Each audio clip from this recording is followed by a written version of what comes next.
안녕하세요. 오늘 우리가 함께 나눠볼 이야기는요. 수천 년 전의 지혜, 바로 동양고전에서 지금 우리 시대의 복잡한 문제들에 대한 해답을 찾아보는 그런 시간입니다. 정말 정보는 넘쳐나고 세상은 정신없이 돌아가잖아요. 이런 세상 속에서 여러분은 어떠세요? 내 중심을 꽉 잡아주는 무언가가 있으신가요? 이 질문에 대한 답을 오늘 고전의 지혜 속에서 한번 같이 찾아보려고 합니다. 자, 그럼 본격적으로 한번 파고 들어볼까요? 동양 철학이 우리에게 주는 첫 번째 해답은요, 놀랍게도 저 바깥 세상이 아니라 바로 우리 안에서 시작됩니다. 그게 바로 내면을 다스리는 기술에 대한 이야기예요. 이 내면 작업의 가장 핵심에 있는 개념이 바로 위기지학입니다. 글자 그대로 보면 나 자신을 위한 배움이라는 뜻인데요. 이게 그냥 지식을 머리에 쌓는 게 아니고요. 자기 내면을 잘 가꾸고 인격을 완성하기 위한 그런 공부를 의미하는 거죠. 어찌 보면 요즘 말하는 진짜 의미의 평생 학습이나 마음 챙김, 이런 것들의 원조격이라고 할 수 있겠습니다. 여기 표를 보시면 정말 흥미로운데요. 나를 위한 배움과 그 반대인 남을 위한 배움이 얼마나 다른지 딱 보여주거든요. 위기지학은 결국 내 인격을 완성하는 게 목표예요. 그래서 내면으로 파고들고 그걸 삶에서 실천하는 데 집중하죠. 반면에 남한테 보여주기 위한 공부는 어떨까요? 결국 겉으로 드러나는 지식이나 명성만 쫓다가 피상적인 과시로 끝나버리고 맙니다. 그러니까 배움의 동기, 그 시작점이 얼마나 다른 결과를 낳는지 명확하게 보여주는 거죠. 그럼 이 위기지학, 대체 어떻게 실천하는 걸까요? 여기 그 5단계 방법이 있습니다. 첫째, 일단 넓게 배우고. 둘째, 그냥 배우는 게 아니라 아주 자세히 따져 묻고. 셋째, 그걸 가지고 신중하게 생각하고. 넷째, 무엇이 옳고 그른지 명확하게 분별한 다음에 마지막 다섯 번째, 이게 제일 중요합니다. 배운 걸 충실하게 실천하는 거. 머리로 아는 지식이 내 삶으로, 내 행동으로 이어지지 않으면 그건 죽은 지식이라는 거죠. 이렇게 내면을 닦는 공부가 그냥 나 하나 잘 되자고 끝나는 걸까요? 아닙니다.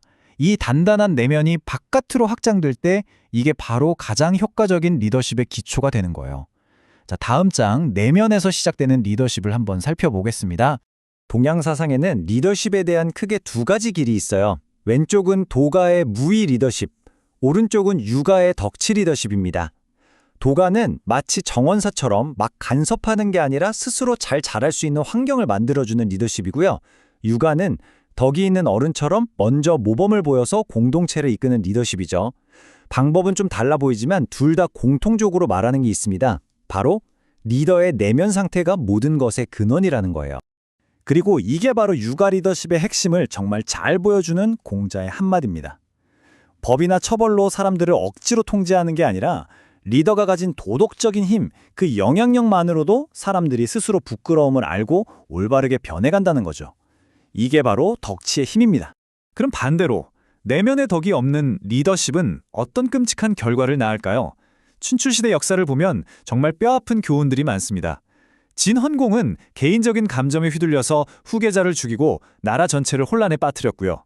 송양공은 헛된 야망 때문에 지혜로운 신하의 조언을 무시하다가 결국 전쟁에서 져서 포로가 되는 굴욕까지 겪었죠.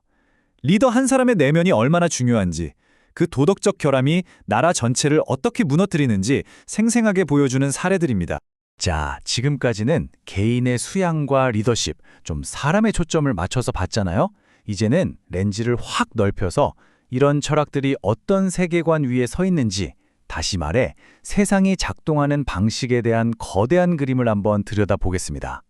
성리학에서는요, 세상을 이와 기, 이 두 가지로 설명합니다. 좀 어렵게 들리죠? 아주 쉽게 비유해 볼게요. 이는 눈에 보이지 않는 근본 원리, 그러니까 컴퓨터의 소프트웨어나 건물의 청사진 같은 거예요. 그리고 기는 그 원리가 현실에서 구현되는 물질적인 힘, 즉 하드웨어나 건축 자재 같은 거죠. 그리고 이 엄청난 소프트웨어와 하드웨어를 총재하고 사용하는 주체가 바로 우리의 마음이라는 겁니다. 그러니까 마음을 잘 들여다보면 세상의 근본 원리까지 알 수 있다고 본 거죠. 그리고 동양 철학이 말하는 세상의 가장 근본적인 특징이 뭔지 아세요? 바로 변화입니다. 유일하게 변하지 않는 진실이 있다면 그건 바로 모든 것이 끊임없이 변한다는 사실 그 자체라는 거죠. 진짜 지혜는 바로 이 변화를 이해하고 그 속에서 길을 찾는 데서 나옵니다. 그렇다면 주역은 이 끊임없는 변화의 파도를 어떻게 타라고 조언할까요? 두 가지 핵심 개념이 있습니다. 바로 시와 중인데요. 시는 지금 이 순간의 흐름, 그 본질을 정확하게 읽어내는 통찰력이고요.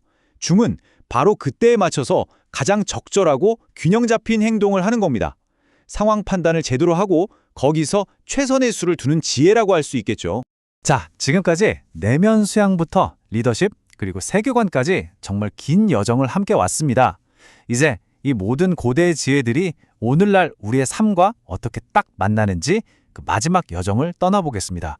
현대사회의 문제들과 고대의 해법을 한번 짝 지어볼까요? 정보가 너무 많아서 힘드시죠? 해법은 한 권을 3번 깊이 읽는 삼독 독서법에 있습니다. 자꾸 내 생각에만 갇히는 필터 버블, 이건 스스로를 돌아보는 내성으로 깨트릴 수 있고요. 너무 성급하게 결정해서 후회하는 일 많으시죠? 이럴 땐 무거움과 고요함을 유지하는 중정의 자세가 필요합니다. 어떠세요? 수천 년 전 해법인데 지금 우리에게 너무 딱 맞지 않나요?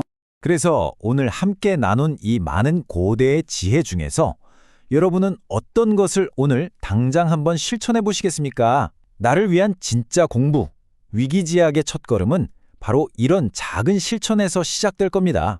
오늘 이야기는 여기까지입니다. 감사합니다.